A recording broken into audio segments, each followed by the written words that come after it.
unlikely allies vote to legalize cannabis in New Zealand. Wellington, Reuters. New Zealand could become the first country in the Asia-Pacific region to legalize cannabis for personal use after an unlikely alliance of populist, centrist and leftist parties put drug policy immediately on the agenda of the incoming government. Recreational marijuana use is legal in several U.S. states and European nations including the Netherlands and Spain, but countries in the Asia-Pacific tend to have strict prohibitions. Australia recently introduced laws freeing up access to cannabis for medicinal use, but does not allow recreational use.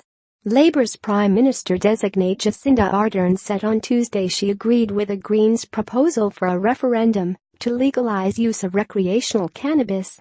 "We agreed that what we are doing now simply isn't working, so we have said yes to having that referendum," Ardern told reporters in Wellington. There is no time frame for possible legalization, which would represent the first major reform of drug laws since the 1970s, but would depend on the public first voting to back reforms.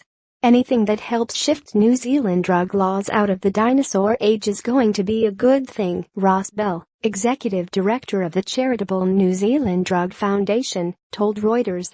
"Arguably it is better for the sustainability of the reform to have a broad church like we've got with this government, so that it is not just seen as some sort of fringe liberal policy," Bell said in a telephone interview. Drug law reforms figured in talks to form New Zealand's new government after a September 23 election failed to yield a majority for either the governing National Party or opposition Labour, although neither major party had such a campaign plank. The centre-left Labour will govern with support from its new junior coalition member, the populist New Zealand First, which supports holding referendums on controversial issues.